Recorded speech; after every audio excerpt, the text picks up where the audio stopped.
going live. Today, what we're going to do is we're going to analyze a deal in Birmingham, Alabama, and we're going to check out whether or not this property is going to cash flow as a Section 8 deal. So, for those of you that are looking at the screen right now, we are looking at properties that are four bedroom plus, single family homes, and that have been on the market for less than 3 days.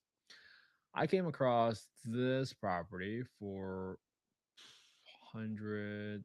This is a really nice property, well renovated. Kitchen is beautiful, it even has an island. Wow. And yeah, there's no flooring work needed, no painting that's really needed. It's already a four bedroom. So this is a relatively turnkey property. Now, I know you've been following us and we've been looking at properties for the last year in this area, but let's assume that we did not know anything about this market. If I were to look at this market for the first time, first thing I would do is I would try to understand what is the FMR, the SA's FMR, small area FMR. And then I would look this up by looking up the county. So this is in Jefferson County. You do a control find on the county. And when you Google the word hot FMR, GD FMR, click on the first link, scroll down and click on access to small area FMRs. Look up FY 2025, small area FMRs. Select the state, select the county. You're going to see right here that the rent ceiling is listed out by zip code by bedroom count. And this property is in 35211. So you can see right here that the rent ceiling for 35211 as a four bedroom is 1580. Let me write this one down. 35211. Great.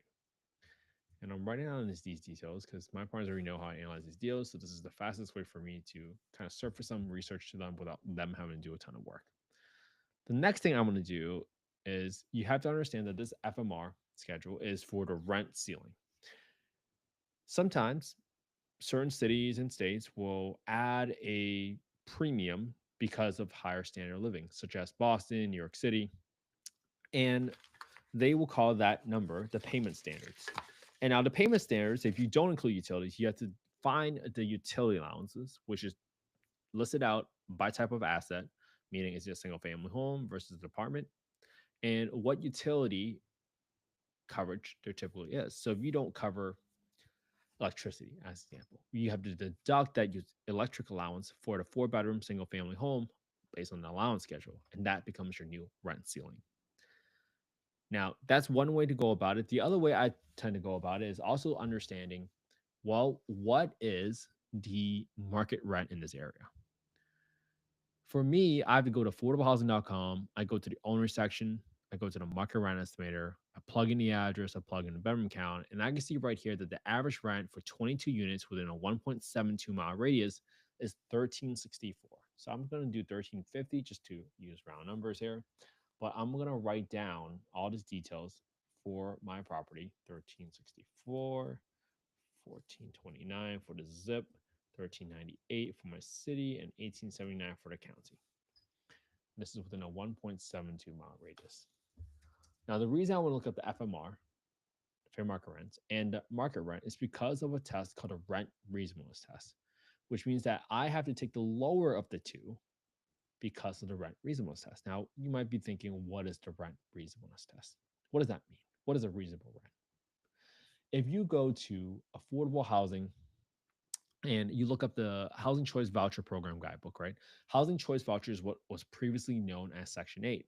They rebranded it from Section 8 to Housing Choice Voucher Program Guidebook because of all the negative connotations that were previously associated with Section 8. Now, it's called Housing Choice Voucher. And if you go to this guidebook and you go to Section 2.2 called Comparability, you will see that it says in conducting rent reasonableness, the PHA or Public Housing Authority must determine whether the rent to the owner is a reasonable rent in comparison to rent for other comparable unassisted units. So obviously the size unit type matters, but typically you don't see four bedroom apartments being built. So I'm very confident that these four bedroom properties within this 1.72-mile radius are single family homes. So since this is the lower rent compared to that FMR, the SA FMR 1580, I have to use 1350 1350 because that's a more reasonable rent for your assumptions. That is where people get tripped up. If you went in there and just assumed that boom, the FMR is 1580, and now all of a sudden you realize that you can only charge 1350 for rent, you just overestimated your rent by $200. That's the difference between profiting and not profiting on a deal. Okay. So the next thing I'm going to do is I'm going to analyze this deal using just numbers as is. So this property is listed for 175,900. My renovation on this property, I'm going to set aside about roughly 1,500 bucks for the roof, just in case there's any patching that needs to get done. Usually something always comes up, especially if it's not a brand new roof. So that I put that in row 6 on my rehab calculator. The next thing I have is in row 46. I have $500 set aside for landscaping, just keeping the yard tidy until it gets rent ready. I'm gonna zero out. I don't think I need any paint work here. The pictures look great unless I'm misled somewhere, but I'm gonna zero out row 86. Next thing I'll do is I'll replace the two toilets with high pressure flush toilets in row 132. And that's because I don't want any clogged toilet calls. I have never gotten a clogged toilet call with the pressure assisted toilets that we have at our rentals. So that's why I'm putting that in there. Because if you think about it, right, if you get a clogged toilet call, it probably costs you 150 bucks, 200 bucks to get a plumber out there on an emergency call. Probably costs you 200 bucks, 300 bucks to replace that toilet. And now you're already all in 400 bucks, 500 bucks already. So you might as well get a better toilet up front and just get rid and prevent those issues, because the last thing you want is for you to have your time, your energy drained by these little calls that makes you not want to invest anymore. Sometimes people underestimate how much time and energy is really worth to them. So think about it. Next thing, so this gives me a total rehab of roughly around 3,500 bucks because I added in a little bit of contingency in there. So that's 3,500. 1350. Now let me plug in my rest of my expenses. So for my property taxes, I'm gonna go down to my Redfin payment calculator. And obviously you should double check with your county assessor records, double check on these numbers. But if this is $61 for taxes and 136 for insurance, I'm gonna take that insurance number for 136 and I want to multiply that by 1.2. That 1.2 means that I'm adding a premium to the insurance policy because I'm assuming that insurance policy is for a primary residence property. And typically, insurance companies view investment assets as a riskier asset. So if you are buying it for investment purposes, chances are they're going to charge you more than what's estimated there. You should obviously get a insurance quote before you close, right? So the next thing I have for expenses is I got 10% of my rent set aside for maintenance. This is money that does not belong to you. I cannot emphasize that enough. I just had a roof replacement bill come in for $15,000. I had a HVAC that got stolen for $5,000.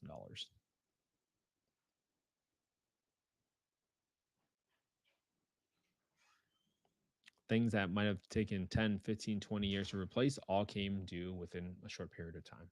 And that can very well happen to you. But even if you had a brand new roof, you know that the roof is going to get replaced in 10, 15, 20, 25 years. So you don't set aside money right now, especially if you're a long term buy and hold investor. You're not being realistic to yourself. You'd be overestimating your profitability because you underestimated your expenses. So don't be that person. Put aside this money right now. Then I got 10% set aside for property management expenses, right? So property management, some folks will say, I'm gonna self-manage it, but if you don't underwrite with property management expenses in place, chances are you're gonna be the manager. So a lot of folks get into real estate because they want the freedom of time, free financial freedom, whatever you want to call it.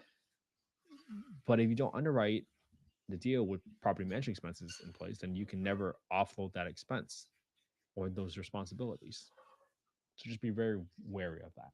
Then I got 5% set aside for vacancy expenses. Vacancy just means the home is going to be empty at some point. All right. Someone always moves out eventually. Okay. Now, I'm going to change my interest rate to 7.5% for now because that's what I'm seeing in the market. And let's go ahead and look through these details. So, my down payment in F19 is 25%. My down payment is going to be equals to my B4, which is my asking price, times my down payment percentage in F19. So that gives me a total cash down payment of $44,000 roughly to the seller. So my finance amount in K6 is going to equals to my asking price in B4 minus my cash to seller in E19. So that gives me a total rehab number, 7.5% with a finance amount of 132 grand. If that is the case, and I rent this property out for $1,350 a month, I'll be negative cash flow. I'll be losing $134 a month. That's a negative 3.4% cash return, assuming you bought this property for $176,000 with a $35 rehab, 25% down, and 7.5% interest rate. Now, here's where things get interesting. And I'm going to bridge into the next topic. What if, right? What if your cash and cash return target was 10%?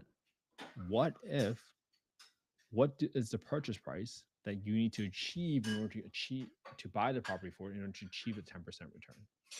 So if I lower my asking price in B4, watch what happens to my cash and cash return in E9. If I go to 100 grand, boom, now I'm at 11%. But 105, great. That still rounds up to 10%. So I can buy the property for 105, assuming everything else stays constant, right? 25% down, 7.5% interest rate, $1,350 for your rent, and now you can cash for $238 a month because that's a 9.6% return. I'm not saying that 10% is a magical number. This is not investment advice. We're not still saying any investments on this call. I'm just simply showing you all the exercise that you can go through to change the inputs throughout this exercise to figure out whether or not this is the deal for you. Okay. Great. Still on. So, with that said, what you're going to want to figure out is, well, I'm probably not going to get to the deal for 105, but at least now you know what your criteria is, right? So, let's take another thing. Now, if you're following with what's happening with interest rates, right? You have to understand what the 30-year mortgage interest rates are affected by. It's affected by two primary things. One is the interest rate on the 10-year treasury yield, which right now is 4.535, and the spread between the 10-year yield and the 30-year mortgage interest rates. Historically, that spread has been about 1.5% to 2%, but it's gone as high as 3%. And that's when the markets got into 8%, when the spread was really crazy, and that nearly halted all housing activity.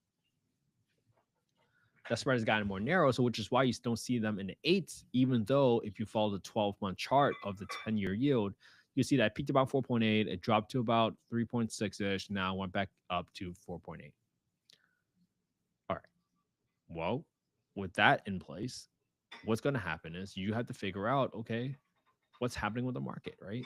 So if the administration, this is not meant to be political, right? But if you looked at the latest, was it Scott Bessent 10-year yield focus, you can see that Scott Bessent, who was appointed by Trump, is focused on lowering the 10-year yield. So it does not necessarily depend on the Federal Reserve lowering the interest rate. There's so many other things that they are doing to prevent that 10-year yield from breaking the 5% yield. You don't want to go too high. So you can argue that, hey, maybe right now we're at the ceiling of the, if administration's words hold true, right? They're trying to hold this at the ceiling right now, which is about 4.5. So if the interest rates were to go the other way, right down to 4% or 3.5, and interest go down to 6%, right, because of how the bond market's interpreting what's happening in the economy. Well, if it goes down to 6%, guess what? Your 10-year, your cash and cash return just jump almost 3%. So now you might say, hey, instead of 105, I can afford to pay $115,000. So I can pay almost a full $10,000 more, assuming everything else stays constant. I can still rent this property out as a 4-bedroom for $1,350. Cash flow $271. My cash and cash return now is 10.1%. And my interest rate is 6%, right? That's what you can do in that exercise, right? Let's say you inspect the home, and all of a sudden the home turns out to be over $15,000. Well, now you 5x your rehab, and that knocked your cash and cash return lower, even though you had a 6% interest rate. So now you might have to go back down to $100,000 because you're financing all that renovation out of cash out of pocket instead of financing it. Now you're at 9.6% for your cash and cash return number. but you had to buy it for 100 grand. And that's the exercise I really want you all to go through, right? You have to understand how to take emotions out of the deal, stay focused, and adjust accordingly based on what the problem presents to you. And if you're able to objectively say, okay, great, it's not an oh crap moment. It just means, hey, okay, I can go to the seller, assuming you had an inspection contingency, and say, hey, I can't give you 115 anymore from the prior scenario. Even though interest rates are 6%, doesn't work for me anymore. I need a $15,000 credit for a new roof. Boom. And that's how you have the discussion. If not, it's up to you on whether or not you want to walk away. But that's why you got to decide what your criteria is. Because some folks, they might not even care about cash flow. They say, hey, if I buy $1 million home in Southern California and appreciates 5% every single year, that's $50,000. That's a whole different way of building wealth. Whole different way. All right. So my hope is this. My hope is that you copy my homework today, right? You analyze the same deal I analyzed today using the same spreadsheet, right? This property just came on the market less than 2 hours ago. If you guys want to copy the spreadsheet, just go to affordablehousing.io, go to the get deal analysis tool, plug your name, email, your phone number. That's the fastest way you get a copy of the spreadsheet. I didn't make the spreadsheet from scratch. I got it from a few other folks. I modified, I tweaked it so that I can analyze these deals as fast as possible, right? Especially the rehab calculator. All these numbers are going to be drastically different for your market because labor, materials are all going to be different. Now, the last thing I'll do is I'm going to add this property to my comparable sales list. Meaning, I'm going to go to 35211. And if you're pursuing a BRRRR strategy, right? What's a BRRRR strategy? BRRRR strategy stands for buy, rehab, rent, refinance, and repeat. And the whole point of the strategy, if we were to use an example, is that let's say you buy a home for 20 grand, $20,000, and you renovate that home for $50,000, 50. Well, if you spent 70 grand and now all of a sudden you made the property worth $100,000 because of the forced appreciation you got from the renovation work that you did, now you can go get a debt service coverage ratio loan for 70% of the home's value and pull back out $70,000 in the form of loan proceeds. So now you can use the same 70 grand that you pull back out and use it over and over again because now you can take the same pile of cash you got back out that's tax free because it's a loan and put it towards the next deal. And that's how you create high velocity of your capital. And that's why it's such a popular strategy because you get to use the same pile of cash over and over again. Because what's the alternative, right? The alternative is you save up money from your full-time job for a 20% down payment.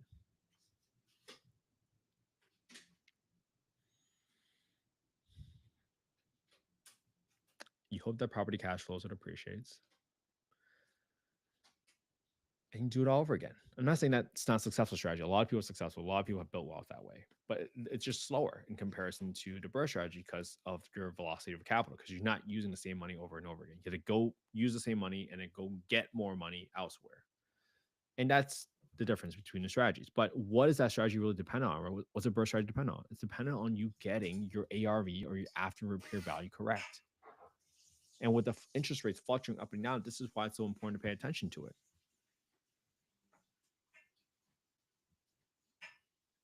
Because what's the perfect comp? The perfect comp is like, let's say you're looking at this property and you buy the property next door in the same bed bath count, same square footage, same year bill, same lot size, same finishes, same type of condition. That's your perfect comp. But that rarely happens because as you cross neighborhoods, as you cross big main streets or interstate highways or natural borders such as this big park, you're in completely different neighborhoods. So when you're getting that loan and an appraiser comes back to you with a value that you don't necessarily agree with, which means that you chances are you're going to leave more money in a deal than you expected. Are you okay with that? Right. And that's why we're tracking interest rates, because if you bought a property today, right, when interest rates were at its highest, 3 to 6 months from now, you might be refinancing one by using the comps that are sold today when interest rates were their highest. Versus if you're refinancing today versus 3 to 6 months from now, you might be looking at properties that were sold in September and October when interest rates were lower. So your monthly payment was lower. So your affordability is higher. And that drives up your purchase prices. Versus now, if you're buying today, I mean, For properties that close today, interest rates are higher, so your monthly payment is higher, and that drives down your affordability and puts downward pressure on your stuff on your prices. So that's why it's so important for you to track what's happening. So when you go through this exercise and you analyze exactly what you can cash flow and what you need to purchase property by, don't don't waste that effort, right? Go and write down all the details about this property to your list so that you can track what's going on in the market. And I always track like, hey, this property is in West End Manor. Okay, great. West End Manor. And now you can see what are properties going for, and what they're being listed for, and what's happening to those properties, right? Because you got to keep track of what on a dollar per square foot perspective, what are those properties selling for? Okay. All right. Hopefully this was helpful, everybody. I'll see you all tomorrow for day 510. Have a good one, everybody. And I appreciate you all so much. Without people like you, I would never have the home I grew up in. I appreciate you all so much. Have an amazing day. And I'll see you all tomorrow for day 510. Have a good one, everybody.